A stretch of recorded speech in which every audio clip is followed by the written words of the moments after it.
안녕하십니까. 황태순 TV의 황태순입니다. 오늘 최병묵의 팩트 최병묵 위원 모셨습니다. 안녕하세요. 안녕하세요. 예정대로 8월 1일 정말 멋있게 론칭했습니다. 네, 개국을 했는데 네. 아직 구독자 수가 많지 않아서 그렇지 않아도 예. 황태순 TV 시청하시는 분들이 예. 최병묵의 팩트도 예. 완전히 다른 거니까 네. 시청해 주시기를 부탁드립니다. 네. 저도 처음에 우리 최병묵 위원 최병묵 팩트 해갖고 처음에 한글로 최병묵 팩트 최병묵을 치니까 유튜브에서 하부 종편이나 여러 군데 나왔기 때문에 찾기가 힘들더라고요. 그래서 그런가요? 네. 최병묵하고 그냥 또 한글로 팩트를 쳤더니 네. 또 찾기가 어려워요. 그래서 네, 네. 최병묵하고 대문자 FACT를 치시면 바로 뭐 로고가 나옵니다. 로고는 요겁니다. 요걸 보시고 클릭하시면은 최병묵 유튜브의 최병묵 팩트에 들어가실 수 있습니다. 어떻게 됐든 간에 네. 제 그 유튜브 이름이 네. 최병묵의 팩트이기 때문에 네. 그렇게 치시면 뭐 다 네.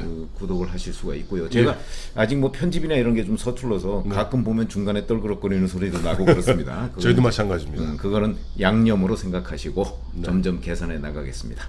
알겠습니다. 뭐 저희도 황태순 TV도 마찬가지입니다만 저기 밖에 매미 소리 들리시죠? 다 보면 아직 음향도 그렇습니다만은 그러나 우리가 진실만을 얘기하는 그 사실은 저나 최병묵 위원이나 똑같습니다. 저도 동의합니다. 네.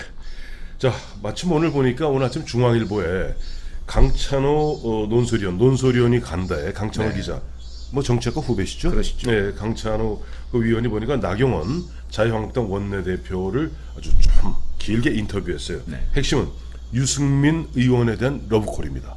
그렇죠. 왜 그러냐면 유승민 의원과 합치지 않으면 네. 자유한국당이 네.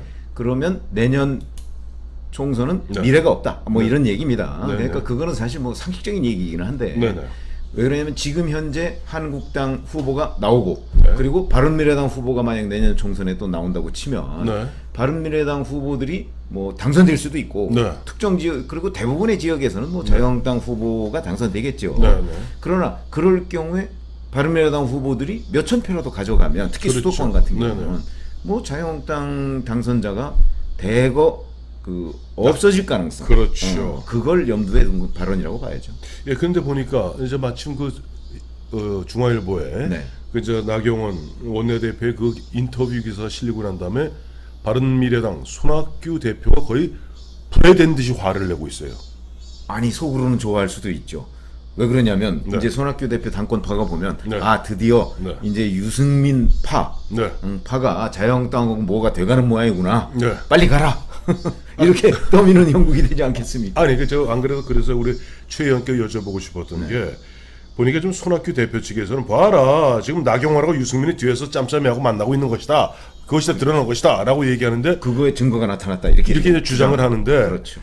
어떻게 뭐 취재해 보시니까 나경원, 유승민 뭐 그런데 만나는 거 지금 같아요? 보니까 그건 아닌 것 같고요. 예, 예. 그냥 나경원 원내대표가 일반론을 얘기한 것으로 보여요. 본인도 그렇게 해명을 했던데 네네. 제가 보니까 둘 사이에 무슨 상당한 정도의 교감이 있는 것 같지는 않아요. 네네. 그런데도 불구하고 아까 말씀하신 대로 손학규 대표나 손학규 대표 측에서는 네. 너무나 신나죠. 그동안 보면은 유승민 의원과 유승민 의원을 따르는 사람들이 뭐 자기를 갖다 압박에 들어오는 것이 결국은 보면 자기를 제끼고 그 다음에 제끼고 난 다음에 고스란히 이른바 보쌈하듯이 보쌈해서 자유한국당에 가려는 그런 꼼수가 아니냐 하고 공격하기 딱 좋잖아요. 아니 그거를 지금까지 손학규 대표가 공격을 해왔는데 네, 네. 딱 이 나경원 원내대표의 발언이 나오니까 네. 거 봐라 내 말이 맞잖아 지금 이렇게 된 거거든요. 그러니까 제가 속으로 쾌재를 부를 가능성이 있다. 겉으로는 화를 내지만 네. 속으로 그럴 가능성이 있다고 지금 짐작을 하는 거죠. 그 나경원 대표는 또 왜 그 뻔히 알면서 그거 같던 상대방한테 공격이 또 비밀을 우리 줬을까요? 강찬호 논설위원이 좀 이렇게 뭔가 기사를 만들려고 예, 예. 한 것이 아닌가. 기자들은 가끔 그렇게 합니다. 예. 그래. 근데 저는 이제 궁금한 것 중에 하나가 이제 손학규 대표가 지난 4월 3일 창원 보궐선거에서 참패하지 않았어요. 그렇죠. 예, 그때도 보면 물러나라 했을 때 손학규 대표는 뭐라고 그러냐? 아니야. 내가 찬바람 부는 9월에는 반드시 두 자릿수를 올려놓겠어. 근데 그렇죠. 현실적으로 가능할까요? 저는 그때도 누가 질문을 하길래 그랬습니다. 네. 그거는 네. 지금 현재의 상황을 모면하기 위한 것이지. 네. 바른미래당이 어떻게 9월, 10월쯤에 가서 뭐 10%? 네. 그건 곰이 제주를 넘어도 그런 제주는 못 넘을 것이다 이렇게 제가 얘기한 적이 있습니다. 근데 그 예. 10% 부분을 지금 최근에 손 대표가 또 뒤집었잖아요. 네, 그렇죠. 예, 그런데 이제 보면 손학규 대표는 얼마 전에 손학규 대표 그 얘기했어요. 손학규 대표가 본인 입으로 한 얘기입니다. 네, 네. 아, 혹자는 주변에 나를 만나면 왜 당신이 그 미련스럽게 이렇게 버티고 있느냐? 네. 혹시 뭐 총리라도 한 자리 바라는 것 아니냐? 네. 내지는 아, 혹시 연동형 비례대표제가 되면은 그 다음에 그야말로 따뜻하게 네. 뭐 꾸려나가라는 것이 아니냐?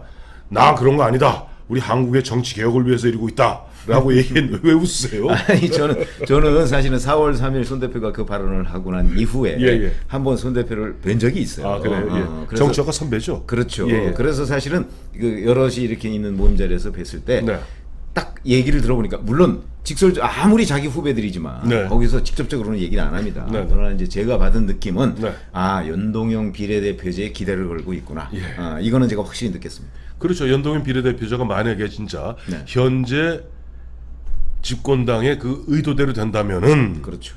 뭐 의원수를 안 늘린다 하더라도 그렇죠. 300석에 75석이 이제 비례대표가 되고 225석이 지역구가 되고 네. 어쩌고 저쩌고 절반하면은 하다못해 손학규 대표 입장에서는 따뜻하게 네. 최소한 원내 교섭단체까지는 가능하지 않겠는가. 충분히 가능하게 되죠. 네. 왜 그러냐면 네. 우선 여러 명을 지역구 후보로 낼 것이고 그렇죠. 그게 대부분 낙선한다 할지라도 그 지역에서 그 우리말 비례대표 부분으로 받는 네. 이제 예. 과거식으로 얘기하면 정당 투표 아니겠습니까? 그렇죠. 정당 투표는 바른미래당이 꽤 받을 거예요. 그렇죠. 그런 점으로 미루어 볼 때 네. 바른미래당이 정당 투표로 굉장히 그 기대를 걸만하거든요. 그렇죠. 그렇다면 지역구에서 당선이 안 되더라도 네. 정당 투표로 굉장히 많은 의석을 확보할 수 있다. 그게 손 대표의 계산일 겁니다. 물론 예.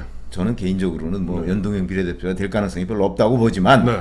또 민주당과 자유한국당이 공천을 좀 일찍 해서 네. 공천 탈락자를 많이 만들면 네. 이 사람들이 대거 나중에 선거법 개정안 표결할 때 네. 선거 원동형 비례대표 찬성할 수도 있거든요. 있죠. 그런 점에서 한가닥 기대를 걸고 있는 것으로 보입니다. 그렇죠. 손학규 대표는 그런 기대를 갖겠어요. 지금 보면 솔직히 말해서 이번에 연동형 비례대표제 가장 크게 목숨 걸어둔 사람은 정의당의 심상정 대표거든요. 그렇죠. 근데 그 사람보다 더 큰 기대를 걸고 있는 사람이 또 조원진 대표죠. 당연하죠. 그거는 왜 그래요? 뭐 지금 천막 쳤다가 접었다가 뭐 예. 철거당했다가 뭐 예. 하는 이유가 어디 있겠어요? 그거죠. 그거는 일단 저런 식으로 딱 몽골 텐트 몇 개 쳐놓으면 그 다음에 이제 이른바 뭐 조원진 대표의 그 우리공화당이 네. 과연 뭐 지역구에서 몇 석이나 얻겠습니까? 뭐 폄하하는 것 같지만 그게 아니고 현실을 네. 반영하는 예. 거니까 몇 석 못 얻을 거예요. 예.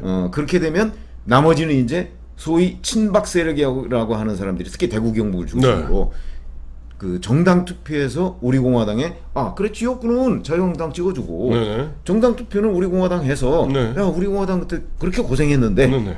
여기도 좀 가져가라 이럴 가능성이 높다고 기대를 하고 있는 거죠. 그렇죠. 그렇게 되면 이제 조원진 의원 입장에서는 지금 현재 이름이 이제 우리공화당입니다만 옛날 대한애국당. 그렇죠. 하다못해 담은 한 10%라도 정당 투표를 얻으면은 아이고 그러면 감지덕지죠. 감지덕지죠. 그리고 그게 얼마입니까? 국고보조금도 많이 나오고 많이 나오고요. 그러니까 보통 일이 아닙니다. 그렇죠. 아까 조금 전에 보면 우리 최 의원 이런 말씀하셨잖아요. 지역구는 A당 최병묵 의원에게, 최병묵 후보에게, 비례대표는 황태순 당에게. 그렇죠. 요런 어떻게 보면 꼼수 얘기하시는데 꼼수하면 사실 정치판은 우리 이런 얘기하잖아요. 우리 뭐 최 의원도 86년부터 정치부 기자 하셨습니다만은 정치는 살아 움직이는 생물이다. 당연하죠. 그러니까 꼼수가 많이 나올 수밖에 없죠. 아니 꼼수가 살아 움직여요. 꼼수가. 그러니까 무슨 얘기냐면 예. 사실은 남들은 비판하는 입장에서는 그걸 꼼수라고 하지만 네. 그 사람들로서는 생존 전략이에요. 생존이죠. 그렇잖아요. 네. 그러니까 그게 살아 움직이는 거예요. 근데 그게 성공할 수가 있어요. 바로 지난 2016년 총선 때를 보시면 알 거예요. 왜 그러냐면 제가 아는 상당수의 자유한국당 지지자들이 비례대표는 사실 국민의당을 찍었어요. 국민의당. 그때 국민의당이죠. 안철수의 국민의당. 아니 그래서 안철수의 국민의당이 비례대표를 그렇게 많이 가져간 겁니다. 그렇죠. 그 다 이유가 있어요.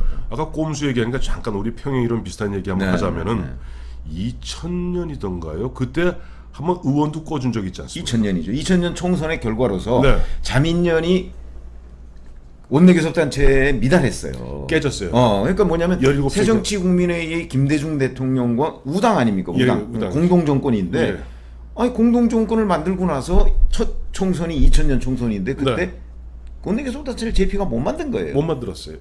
그때 JP가 17석인가 얻었어요. 17석 기억합니다. 그러니까 3석이 부족하잖아요. 예, 예. 그래서 원내교섭단체의 그 기준을 15석으로 내리려고 하다가 안 되죠. 당시 한나라당이 결사반대하니까 이회창 총재가 결사반대했습니다. 결사반대하니까 안 되잖아요. 예. 그러니까 이제 할 수 없다. 예. 그러면 우리가 의원 셋을 구워주자. 네. 이렇게 해서 이제 송석찬 의원을 비롯한 3명을 구워줘서 원내교섭단체를 만듭니다. 네. 그랬더니 송석찬 의원이 가면서 예. 이제 결국 김대중 대통령의 지시로 간 거 아니에요. 김대중 총재 겸 김대중 대통령 지시도 그렇죠. 갔죠. 지시로 갔죠. 그렇게 지시로 대표죠 그때는. 총재입니다. 총재죠. 네. 맞아. 총재 권한대행을 조세영 의원이 했었으니까. 네네. 그래서 이제 가면서 김대중 총재 앞으로 편지를 보냈잖아요. 그 그렇죠. 편지가 또 얼마나 화제였습니까? 화제였습니다. 한 마리 연어가 되어 어쩌고 저쩌고. 다시 돌아온다고. 자, 아까 조금 전에 우리 최 의원이 굉장히 중요한 말씀을 했습니다. 뭐냐니까 일반 국민들의 입장에서 보았을 때, 좀 관찰자 입장에서 보았을 때는 그것이 꼼수지만은 그들 본인에게는 살고자 하는 생존 전략이에요. 자, 지금 보면은 집권 여당에서는 연동형 비례대표제, 이 연동형 비례대표제 추진하게 되면요, 자유한국당은 흔한 얘기로 평생 야당을 면치 못합니다. 그렇게 될 가능성이 높죠. 예, 평생 야당. 근데 지금 자유한국당 당론에는 지금 비례대표제 폐지죠. 그렇죠. 비례대표제를 없애고 네. 지역구를 조금 늘린다. 270석으로. 270석으로 늘린다. 네. 이런 거예요. 지금 예. 그게 당론이에요. 자, 여기에서 바로 새로운 꼼수가 나올 수 있는 것이 바로 우리 최병목 의원이 오늘의 주제인 비례한국당입니다. 자, 비례한국당 어떻게 되는 겁니까? 그러니까 무슨 얘기냐면, 네. 자 이제 우리공화당이나 바른미래당에서 지금 기대를 하고 있잖아요. 네네. 만약에 연동형 비례대표가 될 경우에 네. 이제 후보는 민주당이나 자유한국당을 찍어주고 이제 저 지역구 후보는 네. 그다음에 비례대표는 우리 찍어주세요. 정의당도 그런 생각을 하고 있을 그렇죠. 것이고. 그럴 경우에는 이제 정당 투표에서 자기네들이 뭐 10% 얻으면 네. 한 30석, 그러니까 자유한국당 아니라고 할지라도 27석 정도는 되는 거 아니겠습니까? 그렇죠, 그렇죠. 그럼 지역구에서 예를 들어 5석 그 당선이 되면 22석을 비례대표로 얻을 수 있는 거예요. 절반이면 13석 정도 얻을 수 있는 거거든요. 50% 연동형. 그렇죠. 만약에 네. 된다고 한다면, 자 그러면 자유한국당이 전 지역구에 후보를 내는 거예요. 그런데 비례대표는 하나도 안 내는 거예요. 자, 이게 굉장히 중요합니다. 자, 자유한국당에서 만약에 지금 현재 문재인 정부와 민주당이 그렇게 밀어붙여서 연동형 비례대표제를 그냥 우격 다짐식으로 네. 억지 춘향식으로 만들어내면 자유한국당은 자기네 당론에 맞춰서 비례대표는 한 명도 안 내고 지역구만 270석, 지역 200 그때는 220 몇 개가 되겠죠, 지역구가. 하여튼 지역구는 전원 다 저기 후보자를 내도 비례대표는 한 명도 안 냅니다. 그러면 그렇게 되면 자유한국당은 정당 투표를 전혀 얻지 못하잖아요. 예, 예. 그러니까 당선된 그게 곧 자유한국당 의석이 되는 것이고. 그렇죠. 자 그러면 이제 정당 투표만 내는 정당을 하나 자유한국당이 위성 정당으로 만드는 거예요. 바로 우당을 하나 만드는 겁니다. 그걸 우리가 여기서 명명을 하자고요. 아주 비례 한국당 한국당. 이런 걸 하나 만드는 거예요. 그리고 캠페인을 어떻게 하냐면, 네. 자 지역구는 자유한국당에, 정당 투표는 비례한국당에. 그렇게 돼요. 이렇게 돼서 만약에 비례한국당은 지역구 후보를 하나도 안 내니까. 네, 그렇죠. 비례한국당은 그 대신 비례만 나가지 지역구는 한 명도 안 나가요. 안 나가는 예. 거죠. 그렇게 되면 어떻게 될까요? 자유한국당은 예를 들어서 뭐 지역구에서 얼마라도 얻고, 그렇죠. 비례한국당 비례는 하나도 이제 플러스 알파가 없고. 네. 이렇게 되면 나중에 둘이 합쳐놓으면 과반이 될 수가 있습니다. 그렇게 될 수가 있는 거죠. 그래서 세상에 지금 보면은 현재 심상정 대표 그다음에 민주당의 나름 이런저런 사람들이 흔한 얘기를 잔머리 굴려서 연동형 비례대표제 밀어붙이고 있고, 거기에 손학규 대표나 뭐 등등등 여럿이 네. 막 춤을 추고 장단을 맞추는 것 같은데, 그렇게 되면 이쪽 자유한국당 쪽에서도 기대하시라. 이름하여 뭐라고요? 비례한국당이 나온다. 비례한국당을 만든다. 비례한국당을 만들 수 있습니다. 그 바로 이런 것이 북한 이탈 주민들이 흔히 그런 얘기해요. 네. 정부가 정책이 있으면 네. 주민은 대책이 있다. 있습니다. 그러니까 무슨 얘기냐면 연동형 비례대표제가 만약에 된다고 한다면, 네. 그렇다면 각 당은 대책을 세울 것이다. 네. 그런데 자유한국당의 대책, 그러니까 지금 현재 연동형 비례대표가 안 되는 게 제1안이고 네. 만약에 된다고 할 경우엔 플랜 B를 가동한다. 그거는 비례한국당을 만드는 플랜 방법이다. B는 비례한국당인데, 그러면 대한민국 정치는 엄청나게 뭐 퇴행적이지만 네. 현실적으로는 가능한 얘기입니다. 그렇습니다.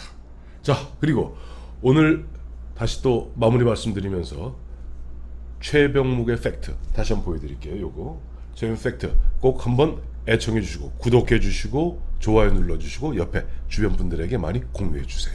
저도 돈 안 받습니다. 감사합니다. 네.